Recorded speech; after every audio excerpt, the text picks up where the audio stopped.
வணக்கம் and welcome to EMIS பேசி Tamil kitchen. இன்னைக்கு நம்மளோட சேனல்ல என்ன பார்க்க போறோம் அப்படின்னு சொன்னா, பூஜை அறையில தண்ணி வைக்கிறீங்களா? அப்ப இந்த மாதிரி செஞ்சு பாருங்க. கட்டாயம் தெய்வம் உங்களுக்காக ஆவலோட காத்திருக்கோங்க.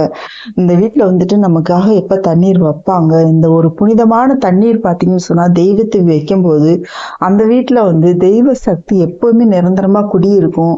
உங்களுக்கு தெய்வம் கூடவே இருந்துச்சு அப்படின்னு சொன்னா வாழ்க்கையில எல்லாமே நல்லதா மட்டும்தானே நடக்கும். அது என்ன அப்படின்னு சொல்லிட்டு பார்க்கலாம். வாங்க வீடியோக்குள்ள போகலாம். அதுக்கு முன்னாடி ஒரு சின்ன விஷயங்க. இந்த வீடியோக்கு நீங்க பண்ணக்கூடிய ஒவ்வொரு லைக் தான் எனக்கு பண்ணக்கூடிய ஒரே ஆதரவு சப்போர்ட். ஸோ இந்த வீடியோ பிடிச்சிருந்துச்சுன்னா லைக் பண்ணி சப்ஸ்கிரைப் பண்ணிக்கங்க. நம்ம தினமுமே பாருங்க, ஒரு மண் செம்புல பூஜை அறையில கட்டாயம் குலதெய்வத்துக்கு தண்ணி வைக்கிறது ரொம்பவே நல்லது. நம்ம பஞ்சபாத்திரத்துல எப்பவுமே வைப்போம் இல்லையா, அதுவும் வைக்கணும். அடுத்து பார்த்தோம் அப்படின்னு சொன்னா அந்த பச்சை கற்பூரம் இருக்கு இல்லையா, பச்சை கற்பூரம் தெய்வீக சக்தியை ஈர்த்து கொண்டு வரக்கூடியது. அதுவும் இந்த தண்ணியில சேரும்போது உங்களோட குடும்பத்தில் உள்ள அனைவருமே பாருங்க அவ்வளோ ஒரு நல்ல நிலைமையில இருப்பீங்க.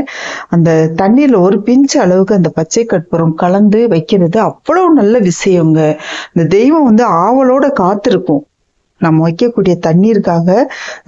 தினமே அந்த செம்போ அந்த பஞ்சபாத்திரம் நல்லா கழுவிட்டு சந்தன குங்குமம் தொட்டு வச்சுட்டு அந்த சுத்தமான தண்ணீர், நம்ம குடிக்கக்கூடிய சுத்தமான தண்ணீரா இருக்கணும். அந்த தண்ணீர்ல பாத்தீங்கன்னா ஒரு பிஞ்சு அளவுக்கு பச்சை கற்பூரம் போட்டுட்டு வைக்கிறது ரொம்பவே நல்லதுங்க. வீட்டுல எப்பவுமே தெய்வ சக்தி நிரந்தரமா இருக்க வைக்கக்கூடிய முறை இது. இத பண்ணி பாருங்க. கட்டாயம் தெய்வம் உங்க வீட்டுல இருக்கிறத உங்களாலேயே உணர முடியுங்க.